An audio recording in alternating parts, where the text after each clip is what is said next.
నమస్తే. జై Shriram. Welcome to my channel. నేను మీ సుధీష్ రెడ్డి.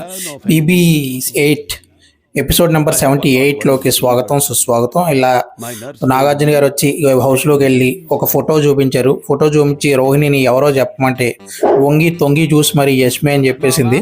యష్మి ఈ ఫోటో పంపించావేంటి పాప అంటూ ఈ పిచ్చి పాపల ఫోజ్ పెట్టిన తర్వాత శ్రీ సత్య అండ్ ఇంకొక అమ్మాయి యష్మి ఫ్రెండ్ ఎవరో వచ్చారు. ఇద్దరు కూడా వచ్చి ఆఫ్టర్ 6 యష్మి ఎలా ఉంటుంది బామా ఎక్కువ పెగ్గలా అంటూ సీక్రెట్ ఓపెన్ చేసి 3 లక్షలు యాడ్ చేయమన్నారు. ఆ తర్వాత టాప్ 5 పెట్టమంటే గౌతమ్, నిఖిల్, నబిల్, అవినాష్ అండ్ ప్రేరణలు పెట్టి ఆ తర్వాత Rohini and Nikhil and tasty తేజాలకి అభినందించి ప్రోత్సహించారు. ఆ తర్వాత యష్మిని నీ ఆట నువ్వు వాడని చెప్పి ఆ ట్రిగర్ లాగారు. సేఫ్ అయిపోయింది, జనాలు చచ్చారనుకున్నా. బట్ యష్మిని నీ ఆట నువ్వు వాడు, ఎక్కువగా ఎమోషనల్ అయిపోకని చెప్పి వార్నింగ్ ఇచ్చి మరీ వెళ్ళిపోయారు వీళ్ళు. Thank you very much.